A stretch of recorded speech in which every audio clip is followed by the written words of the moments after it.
यहाँ पे जो है लेपर्ड्स की पॉपुलेशन बढ़ चुकी है। लेपर्ड्स ने इस इलाके को अपना नया ठिकाना बनाया है। इनका नया हैबिटेट है ये कि मूवमेंट देखी जाती है रोजाना पिछले 10-12 सालों से। इनका जन्म यहाँ पे ही हुआ है। इनकी एज 5 साल, 6 साल, 7 साल, 8 साल की है। 2 साल, 3 साल पहले अदा उसका नाम था, यहाँ पे रहती ओमपोरा में, उसने उस बच्ची पे भी हमला किया।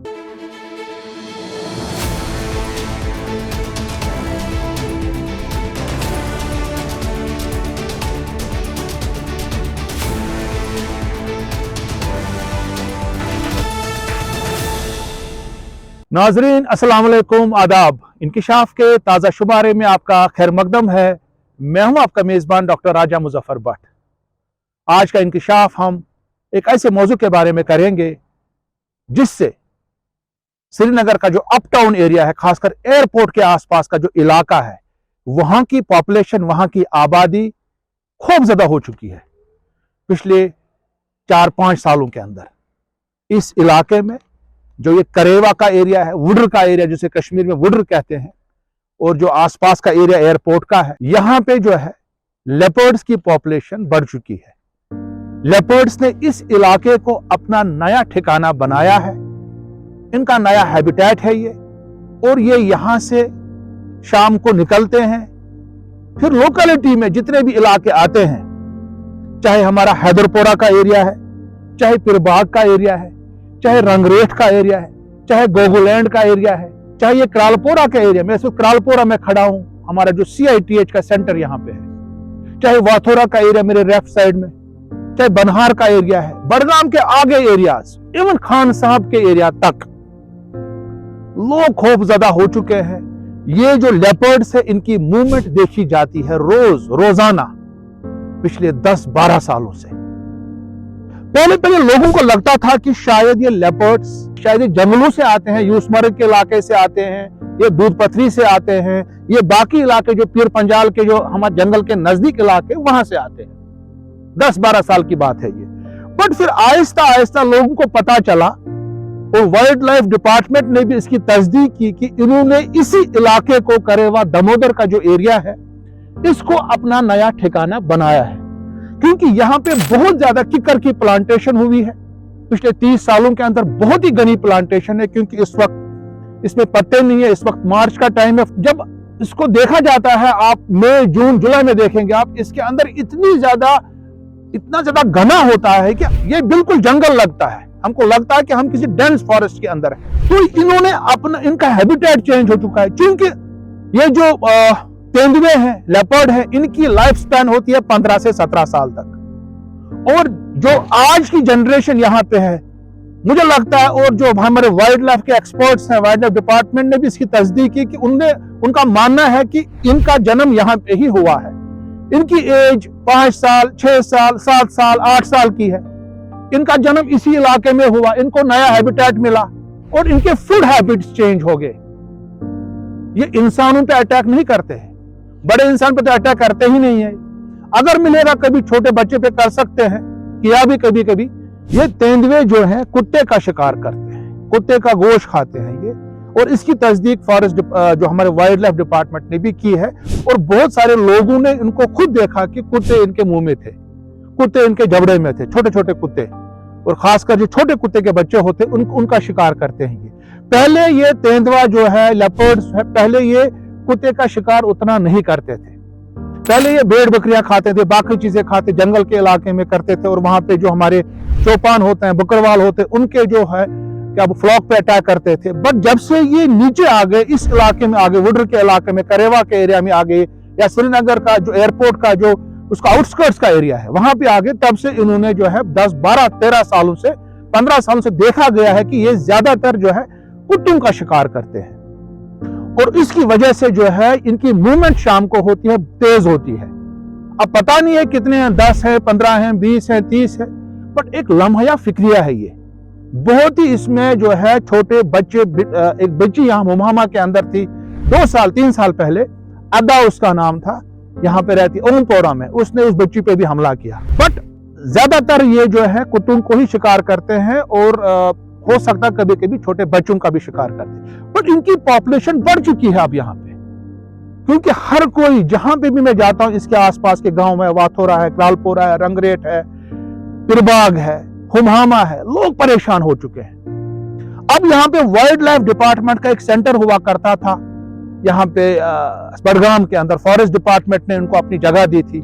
अब वो जगह भी जो है चेंज की गई, उनको अब उनका स्टेशन जो है वाइल्ड लाइफ डिपार्टमेंट का, अब उनका स्टेशन रखा गया होकरसर में। जो रेस्क्यू टीम इनकी होती थी यहाँ पे, इनकी जबरदस्त रेस्क्यू टीम, अच्छा काम करते हैं वो भी, जितना हो सके मतलब उतना वो अच्छा काम करते हैं। चाहे उनके वो ट्रैप लगाते हैं, फिर उनके पास वो गन्स हैं वगैरह, उसका इस्तेमाल करते हैं, उनको फिर बेहोश कर देते हैं। बट अफसोस की बात है कि उनका जो सेंटर होकरसर चेंज किया गया बडगाम से। अब अगर यहाँ पे रात को तेंदुआ कहीं पे आता, कहीं पे ट्रैप लगाना होता, फिर उनको होकरसर से आना पड़ता है। चाडोरा के एरिया में, खान साहब के एरिया में, ये अपना रंगरेट के एरिया में, क्रालपोरा के एरिया में, वो बड़ी तकलीफ की बात होती है।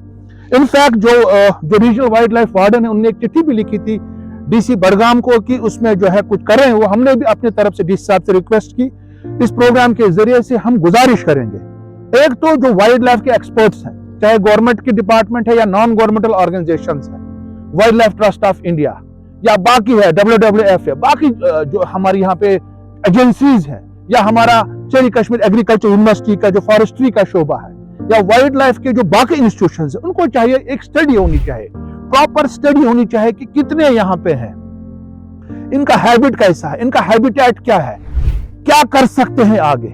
क्योंकि इनका एक वाइल्ड अपना इंस्टिंक्ट होता है इनके पास। लोग सवाल करते हैं कि ये जो तेंदुए हैं या लेपर्ड्स हैं, इन्होंने इस करेवा दामोदर को अपना नया हैबिटेट क्यों बनाया। इसकी वजह है यहाँ पे सेक्लूजन है, बिल्कुल यहाँ पे कोई शोर शराबा नहीं है, बिल्कुल पॉपुलेशन नीचे है, और ये बिल्कुल यहाँ पे घना जंगल जैसा है। क्योंकि यहाँ पे किकर की प्लांटेशन हुई है यहाँ पे तकरीबन 30 साल पहले, और इतना घना बन गया है ये, चाहे यहाँ पे करेवा दामोदर का एरिया, यहाँ पे वाथोरा क्रालपोरा का एरिया, या अपना रंगरेट का एरिया, या हुमहामा तक, ओमपोरा तक, इसमें बहुत ज्यादा जो है प्लांटेशन की गई है। इनको यहाँ पे सेफ इनको मिलता है, यहाँ पे दिन भर इन्हीं झाड़ियों के अंदर बैठते हैं, और शाम होते ही ये फिर निकलते हैं अपने शिकार पे। तो इनको ये नया हैबिटेट मिला यहाँ पे उतनी जो ह्यूमन यहाँ पे मूवमेंट नहीं है, एयरपोर्ट भी नजदीक है, उसके अलावा सिक्योरिटी का एरिया, फिर यहाँ पे फेंसिंग है वगैरह है आगे भी, और ये एरिया सेक्लूडेड है, और इसीलिए जो है इनको हम बोल सकते हैं अर्बन लेपर्ड्स। एक्चुअली लेपर्ड्स की जहाँ तक बात है, basically it's a kind of a territorial animal, जिसको बेसिकली एक रेंज होता है, राइट। लेकिन with the increase in the food availability, particularly जो बेसिकली हैबिटेशन एरियाज है या टाउन्स हैं, या फिर इवन जो नई कॉलोनीज बन रही है, तो उसकी वजह से जो है लेपर्ड्स जो हैं बेसिकली कन्वर्ज हो रहे हैं। यानी 10 स्क्वायर किलोमीटर्स के एरिया में आप देखोगे ये भी पॉसिबल है कि एक से ज़्यादा लेपर्ड्स भी हो सकते हैं। या इवन एबंडन प्लॉट्स है, हम देखते हैं अक्सर कि एबंडन प्लॉट्स जो होते हैं जिनमें जो है बेसिकली कुछ वेजिटेशन डेवलप हुई होती है, बहुत ही डेंस बुशेस डेवलप होते हैं, तो उनको जो है क्लियर करने की ज़रूरत है। ये तो पहला हमारा जो है इम्पॉर्टेंट लाइन ऑफ एक्शन बन जाता है कि लोग जो है ड्यू प्रिकॉशंस लें। उसके बाद डिपार्टमेंट के पर्सपेक्टिव से जो है हमारी जो रेस्क्यू कंट्रोल टीम्स होती हैं, तो वो उन पूरे एरियाज़ को जो है मॉनिटर करते हैं, और अगर हमें लगता है कि हैबिटेशन एरिया में जो है लेपर्ड की प्रेजेंस है, तो हम जो है बेसिकली राइट स्ट्रेटजीज को फॉलो करते हुए जो है उन लेपर्ड्स को जो है रेस्क्यू करने की कोशिश करते हैं। देखा होगा ये यहाँ पे जंगली बालू है, यहाँ से शंकराचार्य पहाड़ से नीचे आते हैं खाना खाने के लिए, जो वहाँ पे डंप उन्होंने क्रिएट किए, जहाँ पे जो वहाँ पे वेस्ट होता है, श्रीनगर म्युनिसिपल कॉर्पोरेशन के डंप जो वहाँ पे होते हैं, जो उनके वो ट्रैश बॉक्सेस होते हैं, उस पे अटैक करते हैं ये लोग। तो इनके बेसिकली फूड हैबिट्स चेंज हो चुके हैं, चाहे बालू है, चाहे ये यहाँ का लेपर्ड है, चेंज हो चुके। मगर मतलब इसमें हम ये भी नहीं कर सकते हैं कि हम इसको दरगुजर कर सकते हैं, ये इंसानों पे हमला नहीं करता है, ये कुत्ते खाता है। एक वाइल्ड इंस्टिंक्ट इनके पास होता है, कभी भी ये छोटे बच्चों पे हमला कर सकते हैं। एक तो ये प्रोग्राम के जरिए अवेयरनेस कराएंगे लोगों को जो इसके आसपास रहते हैं, श्रीनगर एयरपोर्ट के आसपास का इलाका जो है, रंगरेट हो, क्रालपोरा हो, वानबल हो, वाथोरा हो, बचरू हो, यहाँ से ये हमारे पिरबाग का एरिया हो, हुमहामा का एरिया हो। गुजारिश करूंगा लोगों से कि शाम को बच्चों को थोड़ा दूर रखिए, उनको ज्यादा मूवमेंट करने मत दीजिए। अगर करेंगे बच्चे निकलेंगे, कम से कम उनके साथ में जाइए। उसके अलावा वाइल्ड लाइफ डिपार्टमेंट से भी गुजारिश करूंगा कि वो कॉन्स्टेंटली मॉनिटर करते रहे इनकी एक्टिविटीज, इनकी मूवमेंट्स, और एक रिसर्च किया जाए ताकि यहाँ पे मालूम हो कि कितने हैं यहाँ पे जानवर, इनका बिहेवियर चेंज क्यों हो चुका है। और सरकार को देखना पड़ेगा कि इसका सोल्यूशन क्या हो सकता है। क्या इनकी पॉपुलेशन बढ़ रही है? 10 साल पहले कितने थे, आज कितने हैं? इसका सेंसस होना चाहिए, क्योंकि ये खतरे का बायस हो सकता है आगे आने वाले सालों में। कुत्ते तो ये खाएंगे, बट ये तो खुद भी मल्टीप्लाई हो जाएंगे। उसके अलावा जो बडगाम में इनका सेंटर था वाइल्ड लाइफ डिपार्टमेंट का, जहां से वो रेस्क्यू ऑपरेशन चलाते थे, उसको रेस्टोर किया जाना चाहिए। सरकार से गुजारिश करूंगा इस इशू का संजीदा नोटिस लिया जाए और लोगों को सेफ्टी फराहम की जाए। लोग परेशान है, ज़हनी तौर लोग जबरदस्त परेशान हो चुके हैं। मैं चाहूंगा कि सरकार को इसका सीरियस नोटिस लेना चाहिए। अगले इंकिशाफ तक देखते रहिए कश्मीर ऑब्जर्वर। खुदा हाफिज।